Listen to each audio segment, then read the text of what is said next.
Imaginez un homme qui se lève chaque jour avec un seul objectif, défier la douleur, dépasser ses limites et devenir meilleur que la veille. Ce n'est pas un super-héros, ce n'est pas une légende sortie d'un livre. Cet homme existe et il s'appelle David Goggins. Coureur d'ultramarathon, recordman mondial de traction, ancien Navy SEAL et conférencier inspirant, David Goggins est l'incarnation même de la résilience. Mais son chemin vers cette grandeur n'a pas été pavé de gloire. Il a été forgé dans la souffrance, l'échec et une discipline brutale que peu d'entre nous peuvent comprendre. Voici son histoire.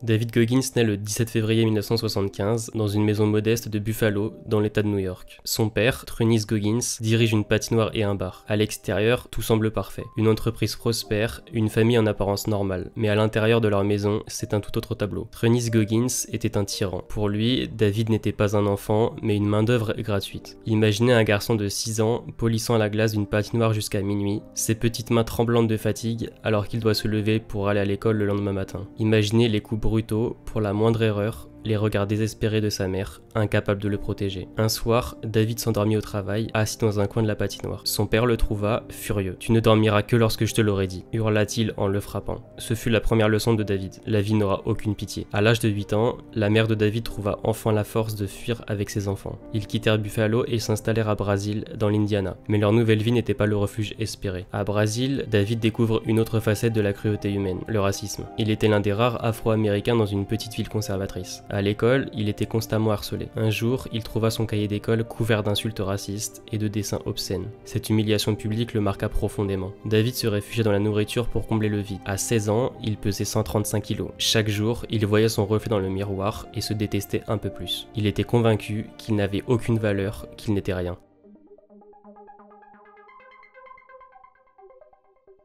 1999, David Goggins est à un moment charnière de sa vie. Il a 24 ans, il travaille comme exterminateur de nuisibles et chaque jour ressemble à une spirale de monotonie et de souffrance. Il pèse 135 kg, son régime alimentaire se compose principalement de fast-food et il déteste ce qu'il voit dans le miroir. Mais pire encore, il est hanté par un sentiment écrasant, l'échec. Pour lui, la vie est une impasse. Un soir, après une longue journée de travail où il a passé des heures à pulvériser des cafards dans des bâtiments sales et abandonnés, David s'effondre sur son canapé. Il allume la télévision sans but précis. Et soudain, une image attire son attention. Des hommes, torse nu, rampant dans la boue, transportant des rondins de bois, leur visage marqué par la souffrance. C'était un documentaire sur les Navy SEAL. Ces hommes semblaient invincibles, comme s'ils appartenaient à une autre espèce. David se souvient, je me suis regardé dans le miroir ce soir-là et j'ai réalisé que je n'étais rien comparé à eux. J'étais un homme faible, brisé et c'était ma faute. Mais je me suis aussi dit, et si je pouvais devenir comme eux? C'était la première fois qu'il entrevoyait une sortie de ce cercle vicieux. Cette nuit-là, il prit une décision qui allait transformer sa vie. Il allait devenir un Navy SEAL.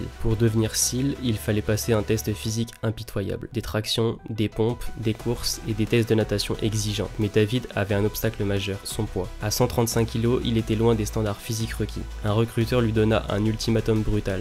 Il devait perdre 45 kg en seulement 3 mois pour pouvoir s'inscrire. Le lendemain matin, David se leva à 4 h du matin. Il enfila une vieille paire de baskets et sortit courir dans les rues de son quartier. Il n'avait jamais couru sérieusement auparavant. Après seulement 100 mètres, il s'écroula, essoufflé, ses poumons en feu. Il était en surpoids, son corps n'était pas habitué à l'effort. Mais au lieu de retourner chez lui, il marcha lentement jusqu'à récupérer son souffle, puis se remit à courir. Quelques mètres de plus chaque jour. Je devais apprendre à souffrir, dira-t-il plus tard. Pendant 3 mois, David adopta un régime alimentaire extrême. Plus de fast-food et plus de soda. Il se nourrissait principalement de blanc de poulet, de légumes et d'eau. Pour brûler des calories, il courait le matin, nageait l'après-midi, puis soulevait des poids le soir. Chaque jour, il s'imposait plus de 6 heures d'efforts physiques intenses. Un soir, alors qu'il courait sous la pluie, son corps lui criait d'arrêter. Ses genoux lui faisaient un mal insupportable. Son souffle était court, mais il répétait dans sa tête. Personne ne viendra te sauver, tu dois te sauver toi-même. Cette phrase devint son mantra. Au bout de 3 mois, David était un homme transformé. Il avait perdu 45 kg, passant de 135 à 90 kg. Le jour où il passa le test physique, il le réussit haut la main. Il était enfin accepté dans le programme des Navy SEAL, mais le véritable défi ne faisait que commencer.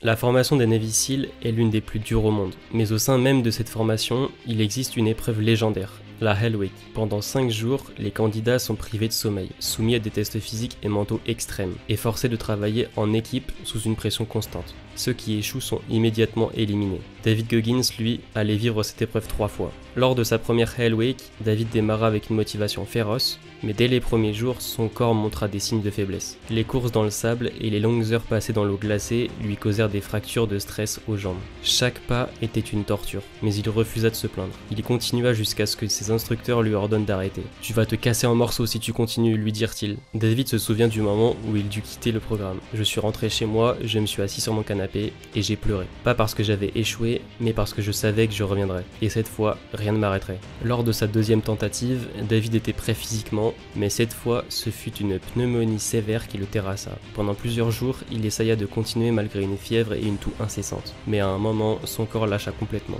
Il fut de nouveau éliminé. Pour David, cet échec était plus dur à accepter. Il avait tout donné, mais son corps l'avait trahi une fois de plus. Mais au lieu de se laisser abattre, il utilisa cet échec comme carburant. « Chaque fois que je tombe, je deviens plus fort », dira-t-il plus tard. En 2001, lors de sa troisième Hell Week, David était plus déterminé que jamais. Cette fois, il avait appris à connaître son corps, à gérer la douleur et à ignorer la fatigue. Imaginez un homme courant dans le sable, portant des rondins de bois lourds, avec seulement 2 à 3 heures de sommeil sur 5 jours. Son corps était couvert d'ampoules, ses muscles étaient en feu. Mais il répétait sans cesse dans sa tête, encore 1 minute, juste 1 minute de plus. Lorsqu'il atteignit la fin de la Hell Week, David était méconnaissable. I'm back, motherfucker! I'm back! Il avait perdu près de 7 kilos, ses yeux étaient injectés de sang, et il avait des blessures ouvertes sur ses mains et ses pieds. Mais il l'avait fait, il était maintenant un Navy SEAL. Pour David, cette victoire n'était pas seulement une réussite personnelle, c'était une preuve qu'il pouvait surmonter n'importe quelle épreuve, peu importe combien de fois il tombait. C'était le début de sa légende.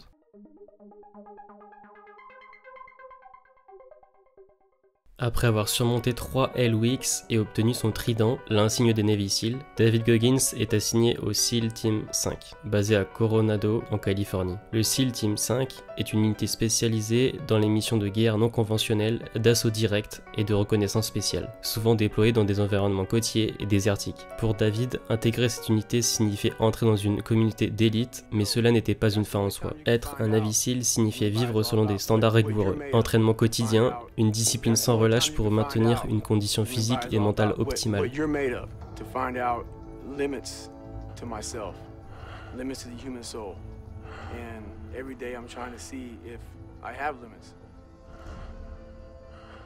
Des missions dangereuses, opérées dans des environnements hostiles, souvent derrière les lignes ennemies, état de préparation constant, des simulations tactiques régulières, des missions d'entraînement et des exercices pour être prêt à affronter des situations imprévues. Les attentats du 11 septembre 2001, survenus peu de temps après la formation de Goggins, ont bouleversé le rôle des Navy SEAL.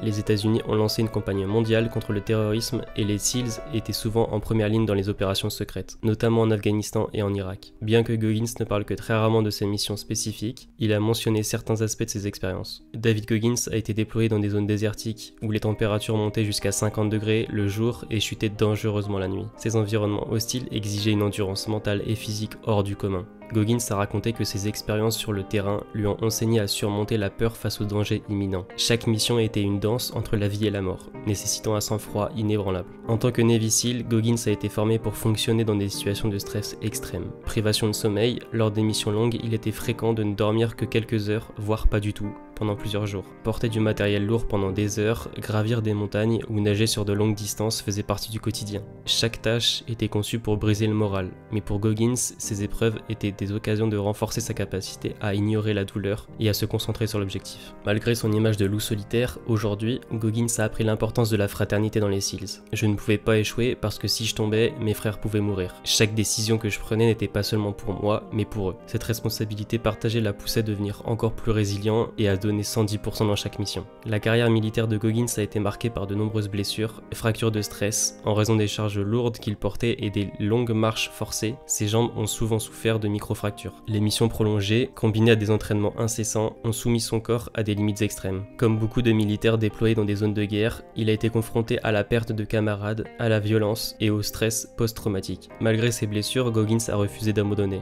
Il a continué à participer à des missions, souvent en dissimulant la gravité de ses blessures pour éviter d'être retiré du terrain. Pendant son service, David a perdu plusieurs amis et camarades, notamment lors de l'accident tragique du vol Opération Red Wings en 2005, où plusieurs SEALs ont péri. Cet événement a profondément marqué Goggins. Il a commencé à participer à des courses d'ultra-endurance pour lever des fonds pour des familles des soldats tombés au combat. Cela est devenu un moteur pour lui. Chaque kilomètre parcouru était une manière d'honorer leur mémoire. Ces hommes ont donné leur vie pour notre pays. Le moins que je puisse faire, c'est continuer à porter leur héritage et à prouver qu'ils ne sont pas morts en vain. Après 4 années intensives au sein des SEALs, Goggins a décidé de quitter les opérations actives pour explorer de nouveaux défis. Ce départ n'était pas un abandon, mais une transition. À ce moment-là, il était déjà en quête de quelque chose de plus grand. Tester ses limites au-delà de l'armée, inspirer les autres à travers sa philosophie d'endurance mentale. Ce passage de l'environnement militaire à la vie civile a marqué le début de sa carrière dans le monde de l'ultra-endurance, où il allait appliquer des leçons qu'il avait apprises dans les SEALs pour accomplir des exploits apparemment impossibles.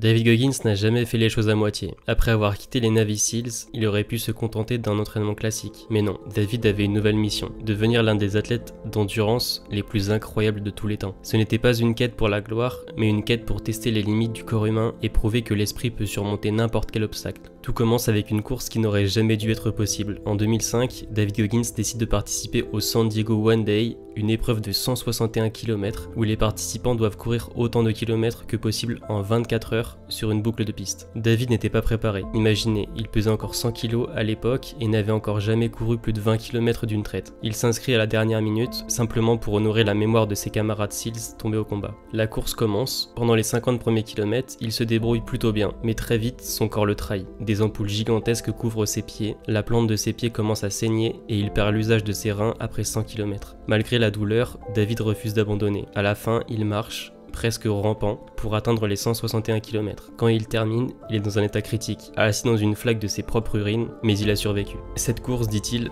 a changé sa vie. Je savais que je pouvais survivre à n'importe quoi. La Badwater 135 est souvent décrite comme la course la plus difficile au monde. 217 km de souffrance à travers la vallée de la mort, où les températures atteignent jusqu'à 50 degrés. La plupart des coureurs abandonnent avant la fin, terrassés par la chaleur ou l'épuisement. En 2007, David Goggins décide de participer. Lors de sa première tentative, il termine 5e. Un exploit monumental pour un nouveau dans l'univers de l'ultra-endurance. Il court jour et nuit, affrontant des hallucinations et une douleur insupportable. À un moment donné, ses pieds sont si gonflés qu'il doit couper ses chaussures avec un couteau pour continuer. Mais il persévère, une foulée après l'autre, jusqu'à la ligne d'arrivée. Il participera plusieurs fois à cette course légendaire, finissant souvent parmi les meilleurs, et prouvant qu'il pouvait dominer l'une des épreuves les plus brutales au monde. David ne s'arrête pas à la course à pied. Il explore aussi le monde du cyclisme ultra-endurance, avec des compétitions comme les Furnace Creek 508. Cette course consiste à parcourir 508 miles, environ 817 km, à vélo à travers des terrains désertiques et montagneux. Lors de sa première participation, il traverse des conditions extrêmes, avec des températures glaciales la nuit et des montées infernales qui testent sa volonté. Il termine la course, prouvant qu'il peut exceller dans plusieurs disciplines d'endurance. Le 27 janvier 2013, David Goggins s'attaque à un défi presque impossible. Battre le record mondial Guinness de traction en 24 heures. Le record actuel était de 4020 tractions, un exploit déjà hors du commun, mais David voulait aller encore plus loin. Imaginez la scène.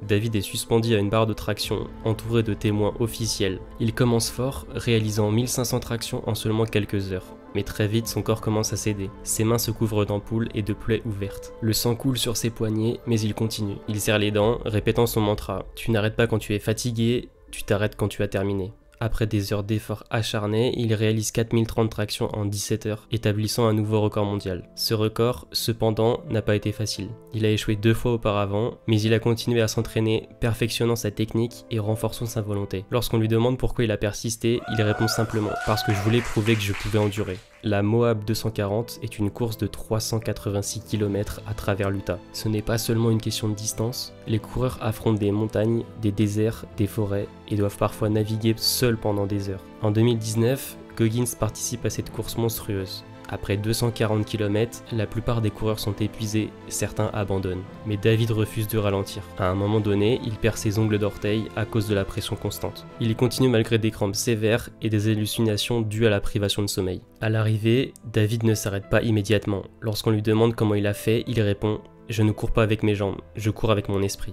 David Goggins, c'est plus de 60 ultramarathons et ultra-trails complétés, souvent dans les premières positions, 4 participations à la Badwater 135, l'une des courses les plus difficiles au monde, plus de 4030 tractions en 24 heures, un record mondial, des courses de vélo de plus de 800 km, des marathons à haute altitude et des courses dans des conditions extrêmes. Chaque record de David Goggins est un rappel puissant, l'esprit humain peut surmonter n'importe quel obstacle. Il n'a pas battu ses records parce qu'il était le plus rapide ou le plus fort, il les a battus parce qu'il a refusé d'abandonner. David dit souvent, nous utilisons seulement 40% de notre potentiel. Quand vous pensez être à bout, vous pouvez encore donner plus. David Goggins est bien plus qu'un athlète. Il est un symbole d'endurance mentale, sa philosophie simple mais puissante. Tout le monde peut devenir invincible en se confrontant à la douleur, à changer des millions de vies. Peu importe qui vous êtes, peu importe vos blessures ou vos peurs, David Goggins nous rappelle une chose, tout est possible si vous refusez d'abandonner.